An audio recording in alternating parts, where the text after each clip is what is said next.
This ends now! Not while I stand! Then fall, you bleed fighters! Welcome to Shadows of Black History.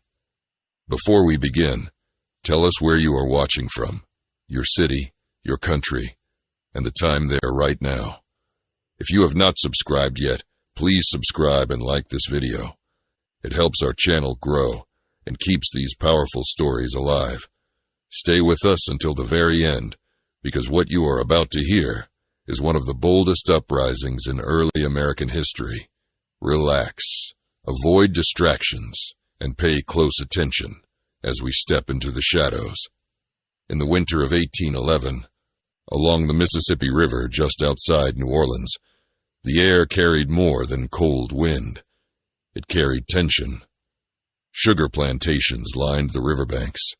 Enslaved men and women worked under brutal conditions, cutting cane from sunrise to sunset. Sugar was known as one of the harshest forms of labor in the South. The work was exhausting. The punishment for slowing down was severe.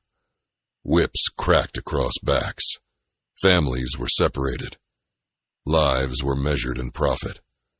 Among those living in bondage was Charles Deslondes. He was not an ordinary field laborer. He worked as a driver on the plantation of Colonel Manuel Andry.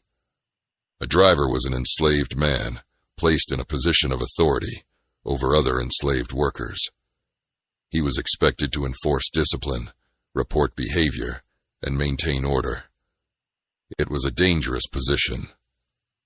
Drivers were hated by some for appearing to serve the master, yet they were still enslaved and punished without mercy. Deslond stood in a complicated space between control and captivity. Charles Deslondes was of mixed ancestry and likely had knowledge of multiple languages spoken in Louisiana at the time, including French and Creole. This gave him access to information. He could move between plantations more freely than others. He could speak with different groups, and as he moved, he listened. He listened to stories of the Haitian Revolution, where enslaved people had risen and defeated French forces. He listened to the frustration growing among those forced to harvest sugar under unbearable conditions. He saw opportunity in their anger. The plan that formed in his mind was not small. It was not an act of personal revenge alone. It was a full-scale uprising. The goal was to march down the German coast toward New Orleans, gathering hundreds along the way, seizing weapons and ending slavery in the region. It was bold. It was dangerous. It required coordination across plantations. Yet, in early January of 1811, Deslond decided the time had come. On the night of January 8th, 1811, the revolt began. Under darkness, Deslondes and a group of enslaved men entered the Andry plantation house. They were armed with axes, cane knives, and farm tools. Manuel Andry was wounded during the attack. His son, Gilbert Andry, was killed. The house was set on fire. Flames rose into the cold night sky. The rebellion had begun. The killing of Gilbert Andry was a direct strike against plantation authority. It sent a message that this was not a small disturbance. It was war. As the fire burned, the rebels moved quickly from plantation to plantation. They recruited others, sometimes by force, sometimes by persuasion. Within hours, their numbers grew. Estimates suggest between 200 and 500 enslaved men joined the march. It became the largest slave uprising in the history of the United States. They marched toward New Orleans in military formation. Witnesses later described drums beating and men moving in organized lines. Some carried flags. Others carried captured firearms, though many still held only farm tools. Their vision was clear. Reach New Orleans, seize control, end the system that bound them. It was an extraordinary dream, born in fields of suffering. But the white planter class responded quickly. News of the revolt traveled fast along the river. Militia units were organized. Planters armed themselves. Territorial Governor William Claiborne called for troops. Within days, armed forces confronted the rebels. A violent clash took place near what is now Deslond. Gunfire echoed across the cane fields. Many rebels were killed in battle. Others fled into swamps. Charles Deslondes managed to escape initially. He hid in the marshlands, hoping perhaps to regroup or disappear. But he was captured soon after. What followed was brutal beyond description. He was not granted a fair trial. He was not given mercy. Accounts from the time report that he was tortured severely. His hands were cut off. He was shot. His body was burned. The punishment was designed to send a message. It was meant to crush hope. After suppressing the revolt, authorities executed dozens of captured rebels. Their heads were placed on spikes along the Mississippi River as a warning to others. For miles, travelers could see the remains displayed publicly. The message was clear. Rebellion would be met with terror, yet fear can silence voices temporarily, not permanently. The German Coast Uprising did not achieve its goal. Slavery continued in Louisiana for decades after. But the scale of the revolt shook the region deeply. Plantation owners realized how close they had come to losing control. The memory of 1811 lingered long after the smoke cleared. Laws became stricter. Patrols increased. Communication between enslaved people was monitored more closely. Charles Deslondes did not live to see freedom come to Louisiana. Yet his actions placed him among the most daring leaders of early American resistance. He did not act alone in anger. He organized. He coordinated. He believed that unity could overcome fear. The killing of Gilbert Andry was not random violence. It was a deliberate blow against a system built on forced labor and cruelty. As you picture that march down the river road, imagine the sound of boots and drums, the glow of burning plantations behind them, the cold air carrying both hope and danger. Imagine knowing that failure meant death, yet moving forward anyway. That is the weight of this story.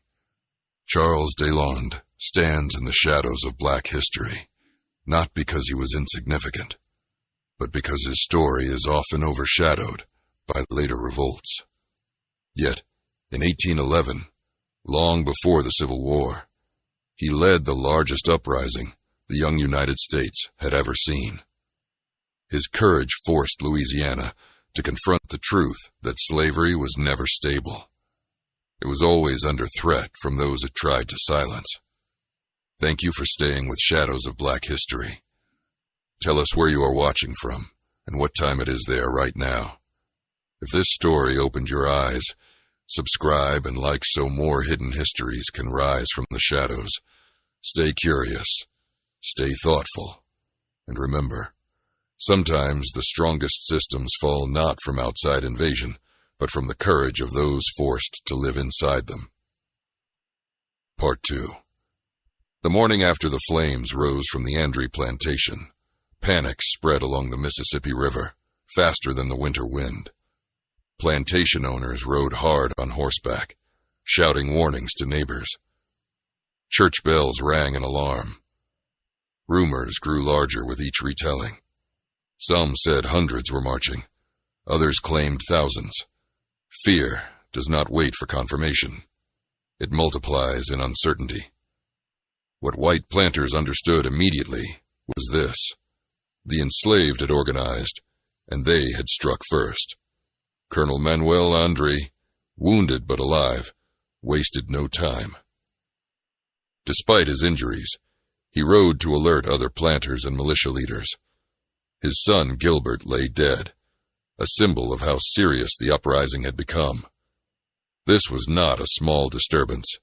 This was not a handful of men running into the woods. This was an armed march downriver toward New Orleans, the most important city in the territory. If the rebels reached it and gained more weapons, the consequences would be unimaginable for the slaveholding class. Governor William Claiborne received word quickly. Louisiana had only recently become part of the United States. Stability was fragile. The Haitian Revolution was still fresh in memory. The thought of a similar uprising near New Orleans terrified officials. Claiborne ordered militia units to mobilize immediately. Planters formed armed patrols. Some even joined forces with United States troops stationed nearby. The response was swift because the fear was deep. Meanwhile, Charles Deslondes and his growing force continued marching. As they moved from plantation to plantation, they recruited more men. Some joined willingly, inspired by the promise of freedom. Others were pressured to join for survival. Estimates from the time suggest their numbers reached between 200 and 500. They carried axes, cane knives, clubs, and a small number of firearms taken from plantation houses. Though not heavily armed, they had numbers and determination. Witnesses later described the rebels marching in organized lines. Drums beat to keep rhythm. Some men wore pieces of military-style clothing taken from plantations. The sound of feet on frozen ground echoed along the river road. Smoke from burning homes rose behind them. The rebels were not moving randomly. Their direction was clear. They were heading toward New Orleans.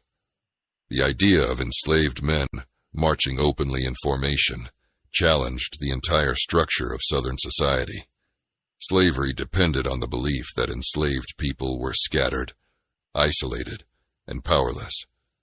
Here they were, unified and advancing. For a brief moment, power shifted. Planters fled their homes. Families hid valuables. Mothers clutched children tightly. The fear that enslaved people lived with daily had reversed direction. The first major confrontation occurred near the plantation of Jacques Fortier. Armed militia met the rebels in open ground. Gunfire shattered the early morning silence. The rebels fought back with whatever weapons they held. Cane knives flashed. Muskets fired. Chaos filled the fields. Many rebels fell under gunfire. Others scattered into nearby swamps and forests. Charles Deslondes was not captured in that first clash. He managed to escape into the wetlands. For 2 days, militia groups hunted the remaining rebels. Dogs were used to track footprints. Armed patrols searched through marsh and brush. One by one, captured men were brought back in chains. The system had regained physical control, but it had been shaken. When Deslond was finally found hiding in the swamps, the authorities chose not to grant him even the appearance of a formal trial. His punishment was immediate and brutal. Historical accounts describe torture meant to serve as warning. His hands were cut off.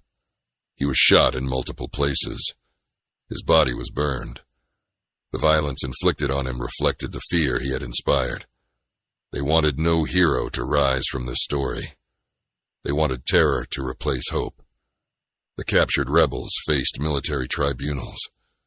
Trials were swift and harsh. Dozens were sentenced to death. Executions took place publicly.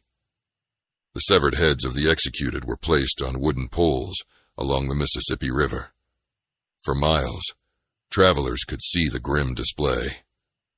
It was meant to send a message to every enslaved person in Louisiana.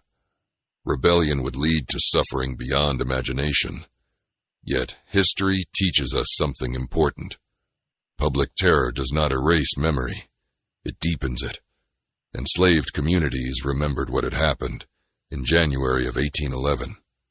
They remembered the scale of the march. They remembered that hundreds had dared to act together. Even in defeat, the uprising proved that unity was possible. White planters responded by tightening laws. Patrols increased. Restrictions on movement became stricter.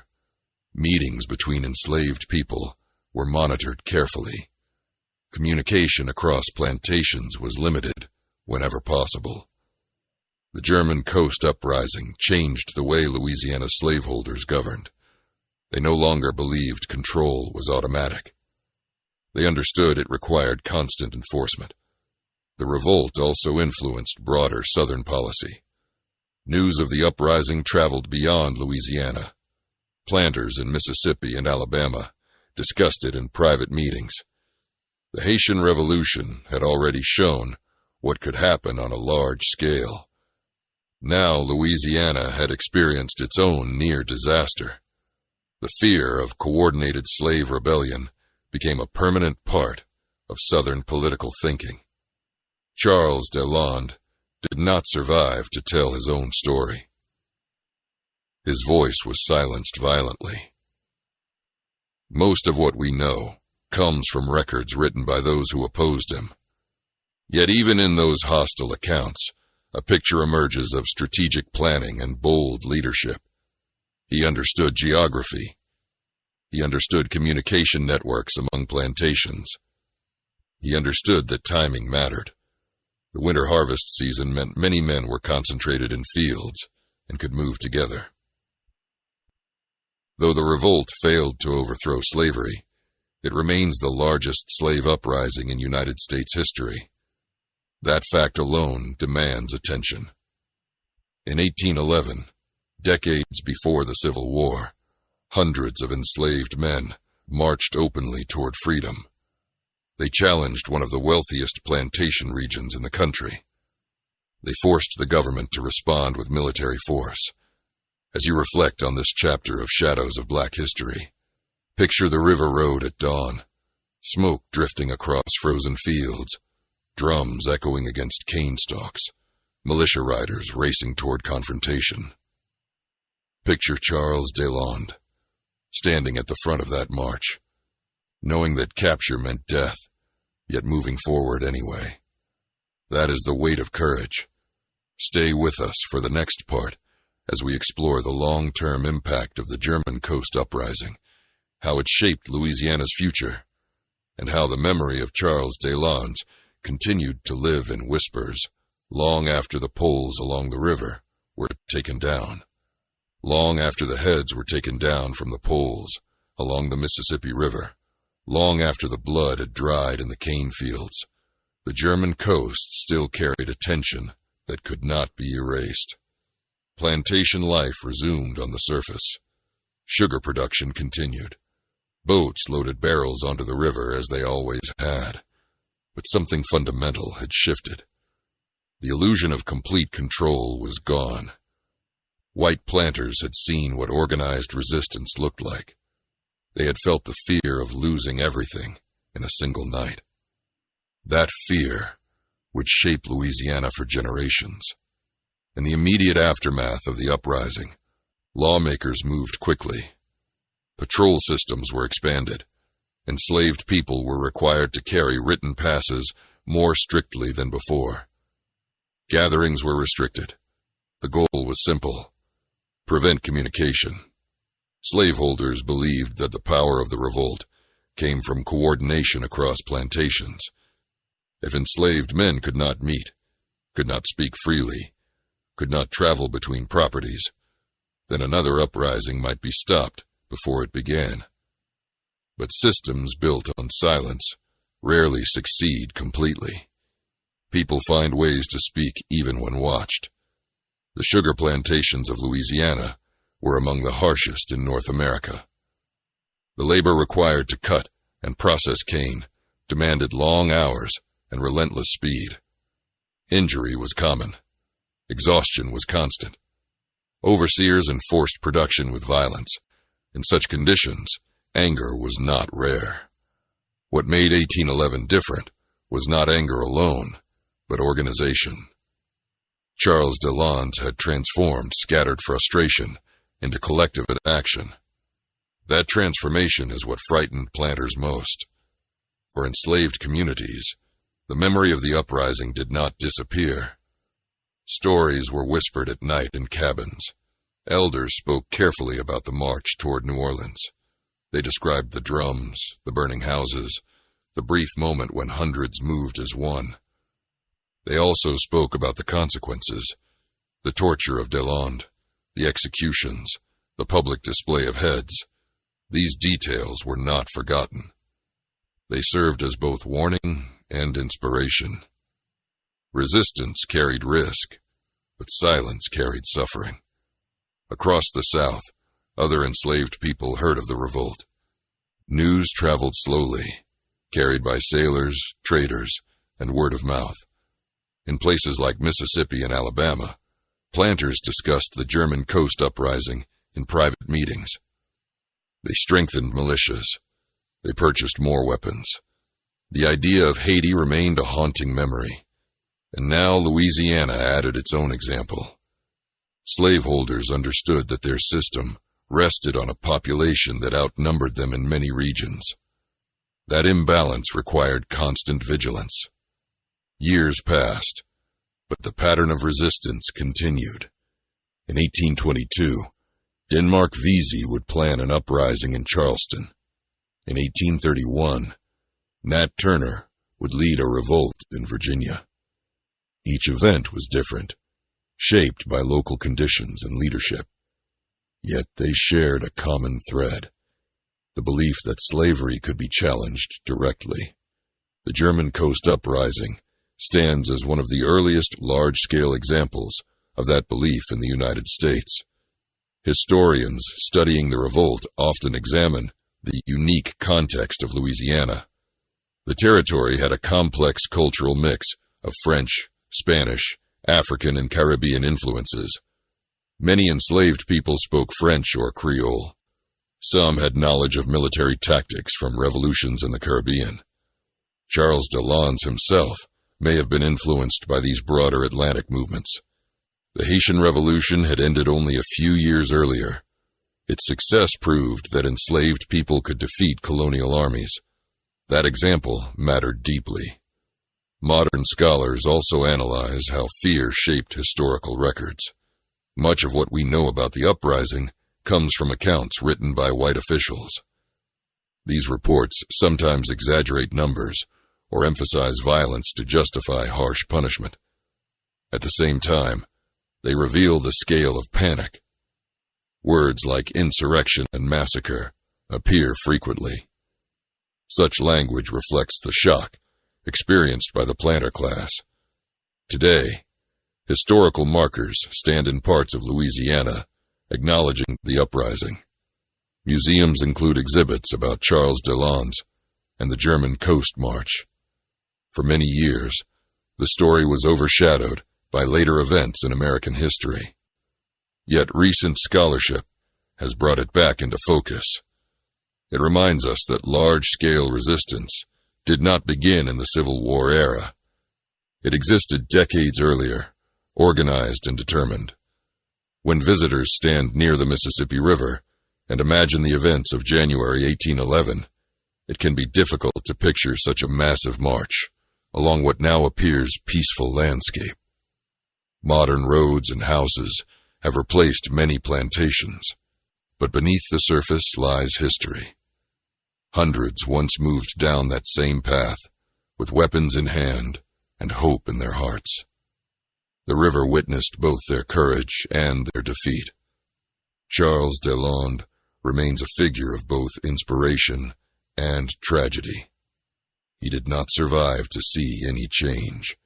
His death was brutal and deliberate, yet the attempt he led proved that enslaved people were not passive laborers waiting for rescue. They were thinkers, planners, and fighters willing to risk everything. The killing of Gilbert Andry was not random chaos.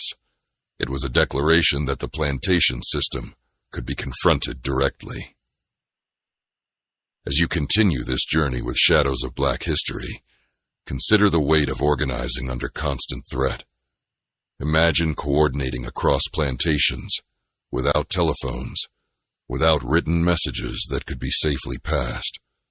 Imagine trusting that hundreds would rise at the same moment. That level of unity requires belief. It requires courage that goes beyond individual anger. The German Coast Uprising did not destroy slavery in Louisiana, but it carved a deep mark into its history. It revealed vulnerability where planters claimed strength. It exposed the cost of oppression not only to the enslaved, but to the society that relied on fear to maintain order. And it left behind a legacy that echoes through every later struggle for freedom. Stay with us as we move into the next part of this powerful story, where we will explore how the memory of Charles Deslondes challenges modern audiences and why his shadow still stands along the Mississippi River more than 2 centuries later. More than 2 centuries have passed since the cold night of January in 1811, yet the shadow of Charles Deslondes still stretches along the Mississippi River. The land has changed. Highways now run where dirt paths once carried marching feet. Modern houses stand where plantation homes once burned. Sugarcane still grows in parts of Louisiana, but the labor that once defined the region has transformed. Yet history does not disappear simply because landscapes change. It settles beneath the surface, waiting for those willing to look closely. For many years, the German Coast Uprising received little attention in textbooks. It was mentioned briefly, sometimes reduced to a paragraph. The focus of American history often centered on the Civil War, leaving earlier resistance in the shadows. But scholars began to revisit archival records. They re-examined military reports, trial documents, and letters written by planters. With careful analysis, they pieced together a fuller picture of what had happened. They recognized that the scale of the uprising demanded more than a footnote. It required acknowledgement as the largest slave revolt in United States history. Public memory began to shift. Historical markers were placed in St. John the Baptist Parish and surrounding areas. Museums developed exhibits explaining the revolt's significance. Community groups organized educational programs. These efforts were not just about honoring the past. They were about confronting uncomfortable truths. The uprising forced recognition that slavery in Louisiana was not a quiet system maintained without resistance. It was contested ground. Modern visitors who walked near the river often struggle to imagine the sound of drums echoing through cane fields. Yet when historians describe the march toward New Orleans, the image becomes vivid. Hundreds of men moving in formation, armed with farm tools and stolen weapons. Smoke rising behind them, fear ahead of them, hope within them. The rebellion was not random chaos. It was structured movement aimed at a clear goal. That level of organization challenges stereotypes about enslaved people lacking coordination or strategic thinking. Charles Deslondes himself remains a complex figure. Records do not provide us with his full biography. We do not know the exact details of his early life. We do know he held a position of trust as a driver. We know he communicated across plantations. We know he led an attack that resulted in the death of Manuel Andry, and we know he endured horrific punishment upon capture. From these fragments, a portrait emerges of a man who understood both the brutality of slavery and the possibility of collective action. In recent years, conversations about historical memory have intensified across the United States. Communities debate how to remember figures connected to violence and oppression. Within those discussions, the story of Charles Deslondes presents a powerful example of resistance rather than dominance. His revolt was directed against a system built on forced labor and dehumanization. Yet acknowledging that resistance also requires facing the violence involved. History rarely offers clean narratives. It offers human complexity.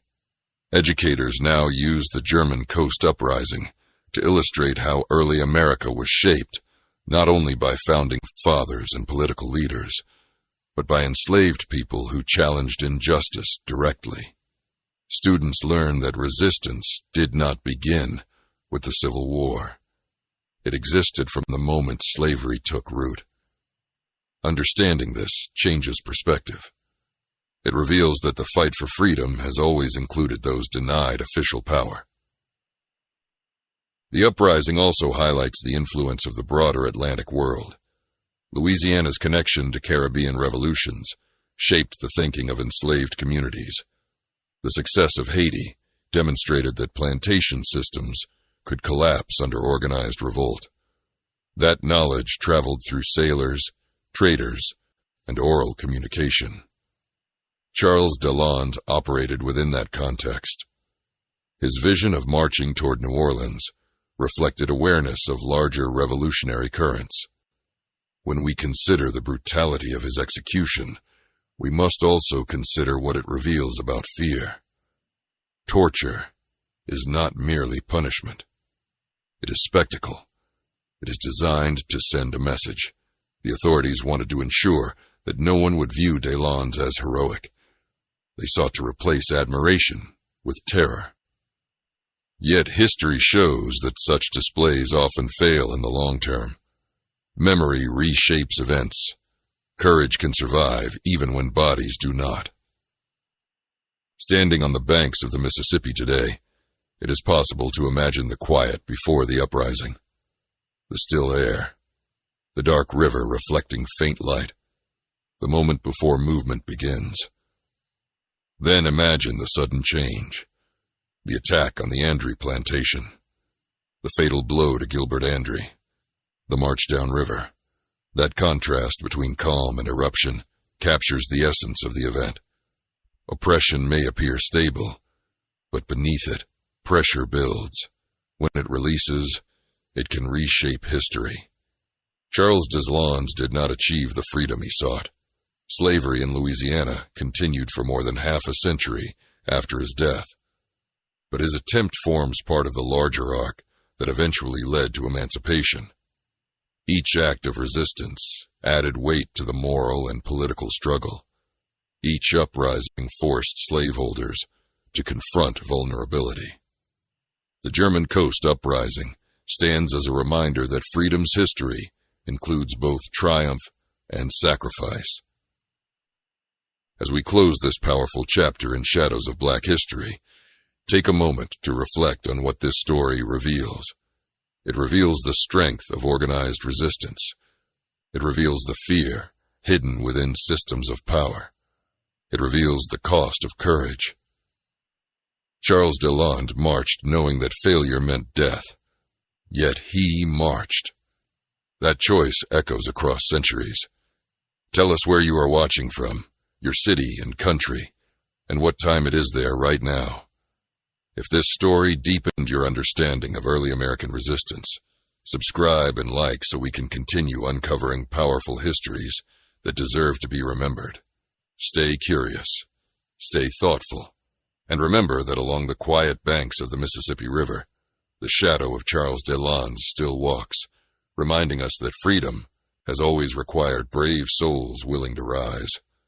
More than 200 years have passed since the night Charles Deslondes stepped into the Andry plantation house and changed the course of Louisiana history, yet the weight of that moment still hangs over the Mississippi River.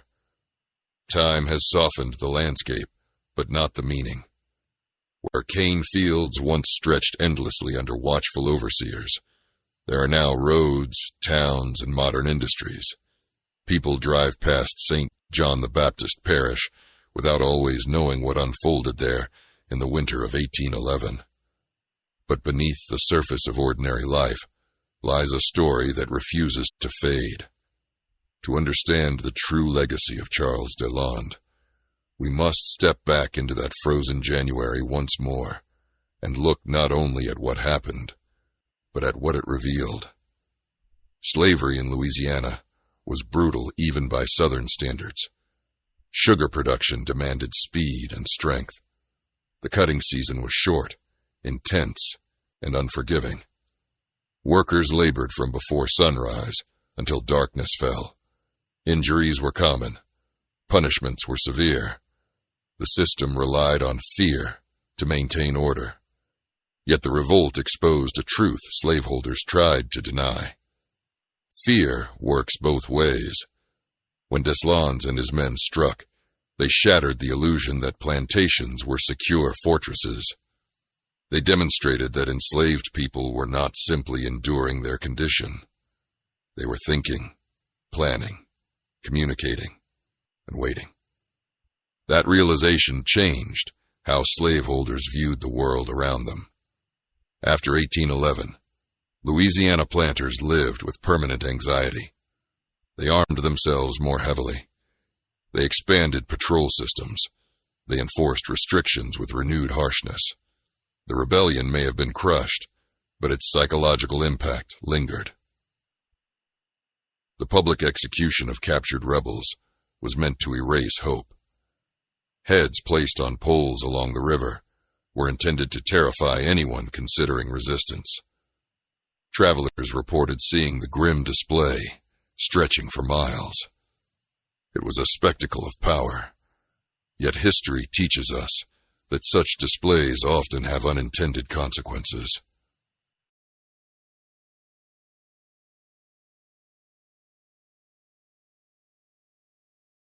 They confirm the very fear they attempt to suppress.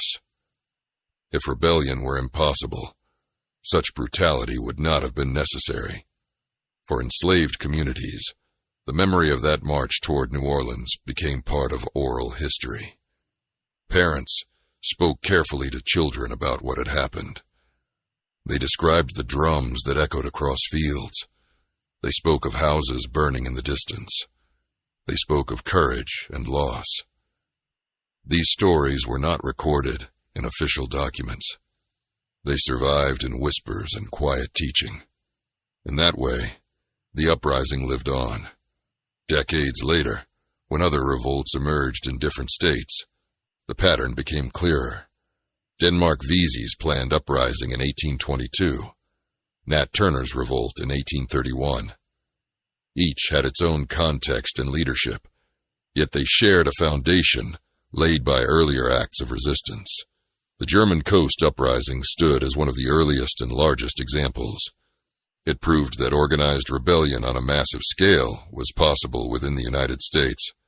Modern historians have examined the revolt through many lenses. Some analyzed the economic pressures of sugar production. Others focus on the influence of the Haitian Revolution. Still others study the role of drivers like Deslondes, who occupied complex positions within plantation hierarchies. What emerges from these studies is a portrait of calculated defiance rather than spontaneous rage. Deslondes did not act blindly. He built networks. He identified timing. He understood geography. His leadership was deliberate. In recent years, public awareness of the uprising has grown. Historical markers stand in Louisiana, acknowledging the events of January 1811. Museums include exhibits detailing the march and its aftermath. Scholars publish research bringing attention to the scale of the revolt. This renewed focus challenges earlier narratives that minimized enslaved resistance. It reminds audiences that American history is not only shaped by presidents and generals, but also by those forced into chains who refused to accept them quietly. Standing along the Mississippi today, one can imagine the river carrying more than trade and commerce. It carried fear in 1811. It carried the sound of drums. It carried the smoke of burning plantation homes. It carried the realization that the enslaved population outnumbered those who claimed ownership over them. That imbalance was always present, but rarely confronted so openly. Charles Deslondes remains a figure wrapped in both courage and tragedy. His death was brutal, intended to erase his influence, yet his influence endured. He demonstrated that leadership could emerge from within the oppressed. He showed that unity could form across plantations. He proved that the plantation system was not immune to coordinated challenge. Even in failure, his revolt forced Louisiana and the broader South to recognize vulnerability. As we reflect on this final chapter of his story, we must consider the broader lesson. Oppression may appear strong, but it often rests on unstable ground. It depends on silence, isolation, and fear. When communication breaks isolation, when courage overcomes fear, stability can crumble quickly. The German Coast Uprising did not bring immediate freedom, but it carved a path of resistance that others would follow. History is not a straight line. It bends through moments of courage and consequence. Charles Deslondes marched knowing that capture meant death. Yet he moved forward anyway. That choice echoes across time. It challenges us to ask what courage looks like in our own era. It reminds us that freedom has always required risk. As you sit listening to this story, imagine the sound of those drums once more. Imagine the cold air of January. Imagine the glow of flames against the dark sky. Imagine the determination in the eyes of men who chose action over submission. That image is not meant to glorify violence. It is meant to honor resolve. It is meant to acknowledge that resistance has always been part of the American story. Charles Deslondes does not have grand statues in every town square. His name is not always spoken in classrooms, but along the Mississippi River, his shadow remains. It walks beside the cane fields. It moves with the current of the water. It whispers that even in the harshest conditions, the human spirit can rise. Thank you for staying with Shadows of Black History through every chapter of this powerful journey.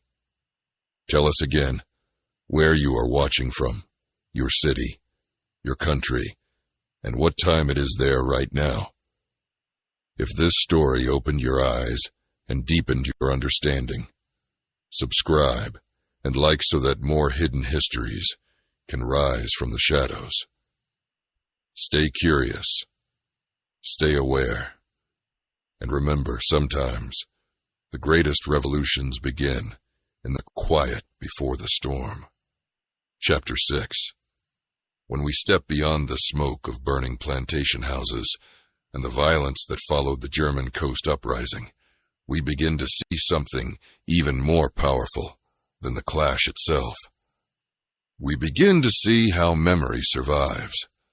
The authorities believed that by killing Charles Deslondes in such a brutal way, they would erase him. They believed that by lining the Mississippi River with severed heads, they would crush every thought of rebellion. But history shows us again and again that terror may silence voices for a moment. Yet it rarely silences memory. In the years after 1811, the sugar plantations of Louisiana continued to expand. The demand for sugar grew stronger across the young United States. More enslaved people were transported into the region through the internal slave trade. Families were forced from Virginia and the Carolinas down to Louisiana to work in fields where the labor was harsher and the life expectancy shorter. The system grew larger, yet beneath that growth was insecurity. Planters had seen how quickly order could break. They had witnessed hundreds march toward New Orleans in organized formation. That image could not be forgotten. Every winter during harvest season, tension returned. Overseers watched more closely. Patrols doubled their routes. Planters kept weapons loaded inside their homes. The rebellion had lasted only days, but its impact stretched for decades. It changed how slaveholders thought about control. They no longer saw plantations as peaceful estates. They saw them as potential battlefields. The very land that produced wealth also held the possibility of revolt. Among enslaved communities, the story of Charles Deslondes took on quiet significance. It was not told loudly in public spaces. It was not written in newspapers controlled by white editors.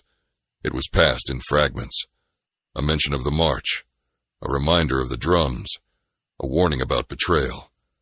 These fragments carried both inspiration and caution.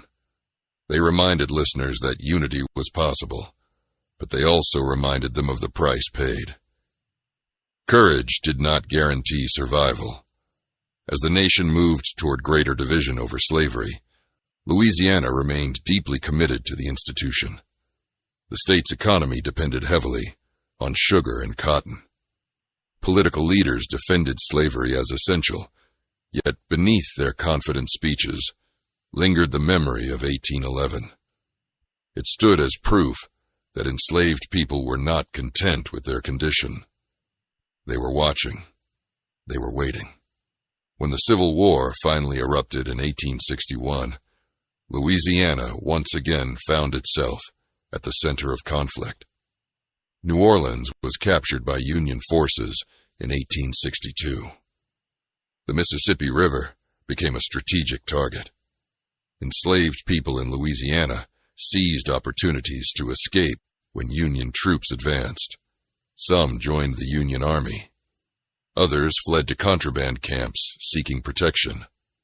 In these moments, the spirit of earlier resistance resurfaced. Though Charles Deslondes had died half a century earlier, his defiance lived on in those who refused to remain in chains when war created new possibilities. After emancipation in 1865, Louisiana entered Reconstruction with both hope and hostility.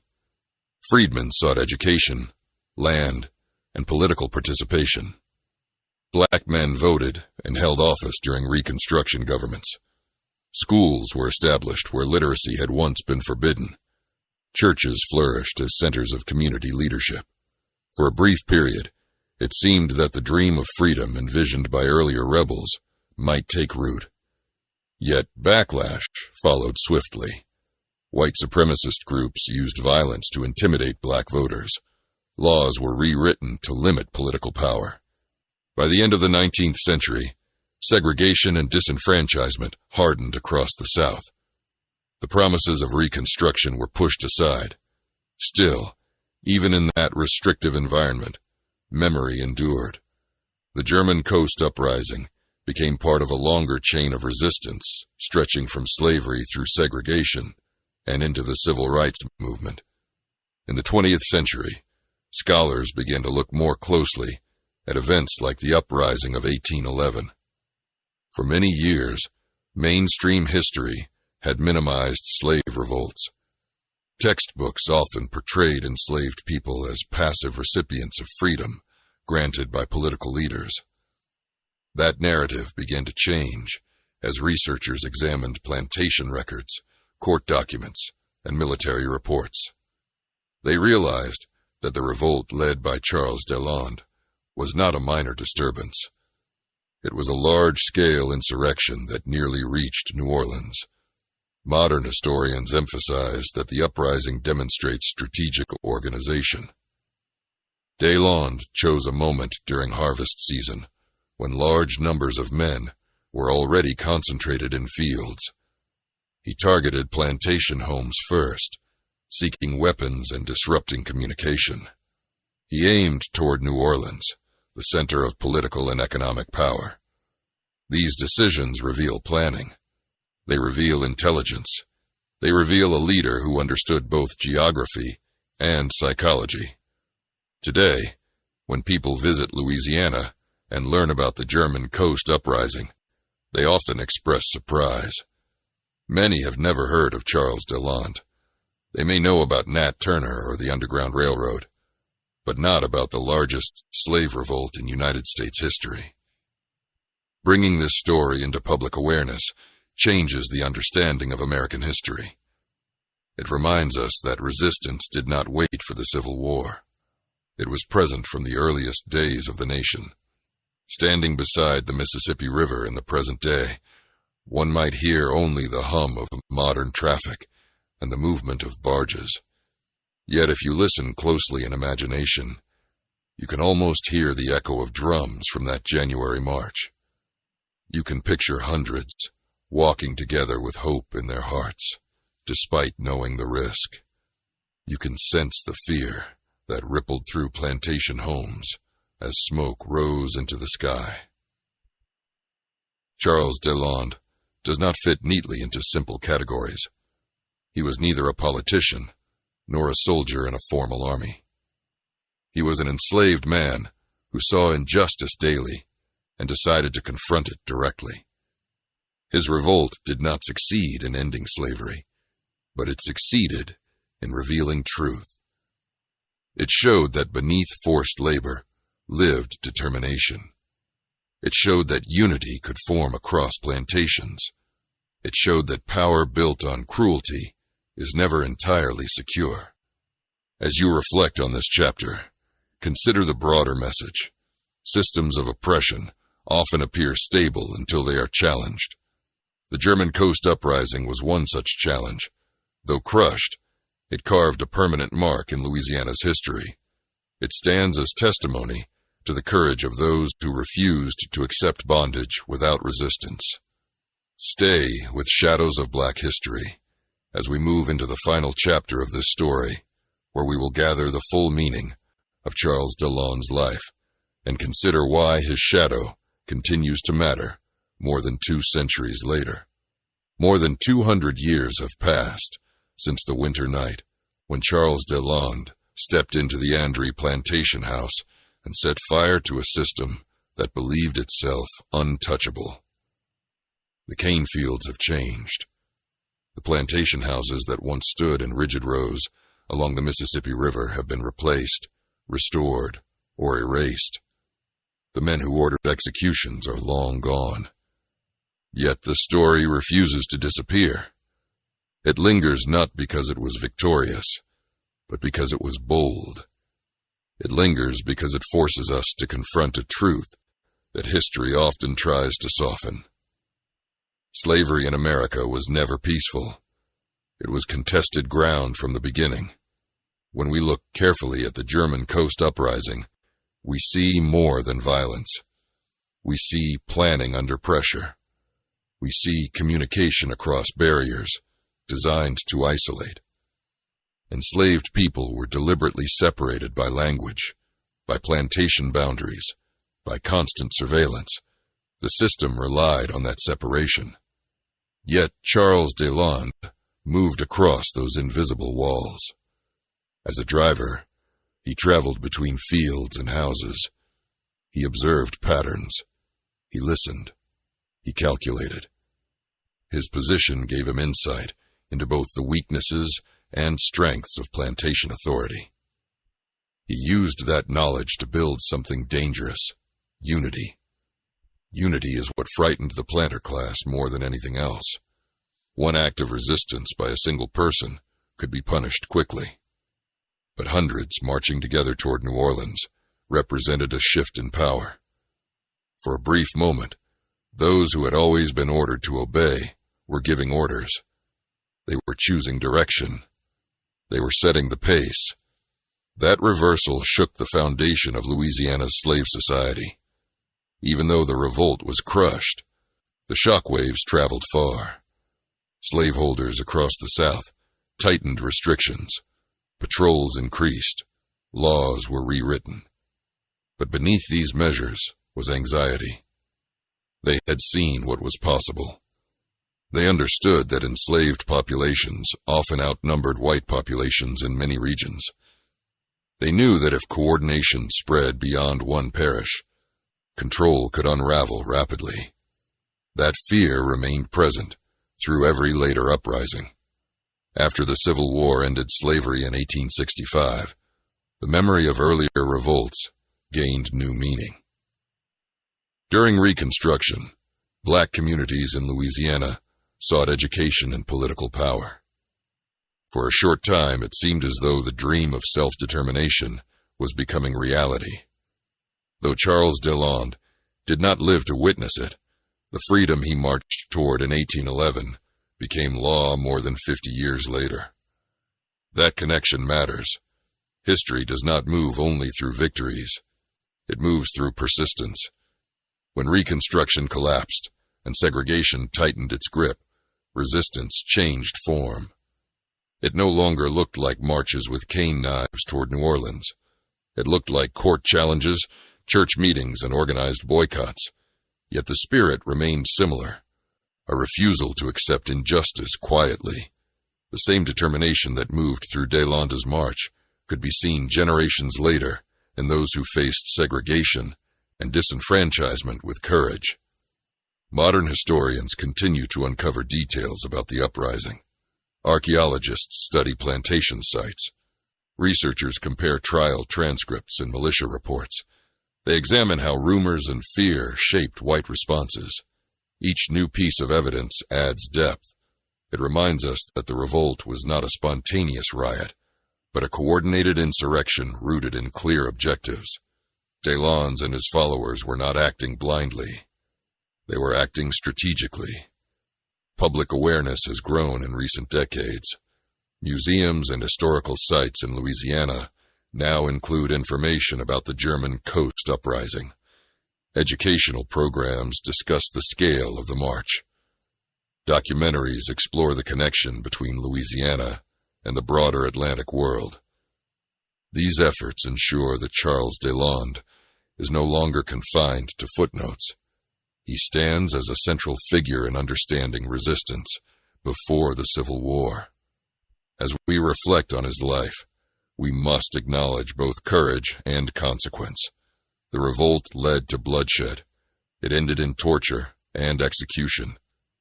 It did not free Louisiana's enslaved population, yet it exposed the fragility of a system built on fear.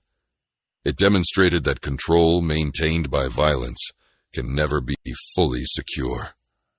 It showed that beneath forced silence, voices were organizing. Imagine standing along the Mississippi River at dawn in 1811. The sky pale with winter light. Smoke still drifting from burned structures. Armed militia moving through fields searching for survivors. In that landscape of tension and fear, something irreversible had happened. The enslaved had marched openly. They had dared to imagine seizing New Orleans. That imagination alone marked a turning point. Today, when we speak the name Charles Deslondes, we speak more than the name of one man. We speak of collective action. We speak of early American resistance that predates the Civil War by half a century. We speak of a moment when hundreds chose to risk everything rather than accept a life defined by chains. The story challenges comfortable narratives. It reminds us that American history is layered with struggle. It reminds us that freedom was not handed down gently. It was fought for in fields and forests, in courtrooms and on battlefields. Some efforts succeeded quickly. Others ended in tragedy. But each contributed to a larger arc, bending toward emancipation. As we close this journey in shadows of Black history, let the image of that march stay with you. Drums echoing along the river road, cane knives glinting in cold light, determination stronger than fear. Charles Deslondes did not live to see freedom come to Louisiana, but his defiance carved a permanent space in history. His shadow still stands along the Mississippi, reminding us that even the harshest systems face those who dare to rise. Tell us where you are watching from, your city and country, and what time it is there right now. If this story deepened your understanding of early American resistance, subscribe, and like so more hidden histories, can rise from the shadows. Stay curious. Stay aware. And remember that history's quietest corners often hold the loudest truths.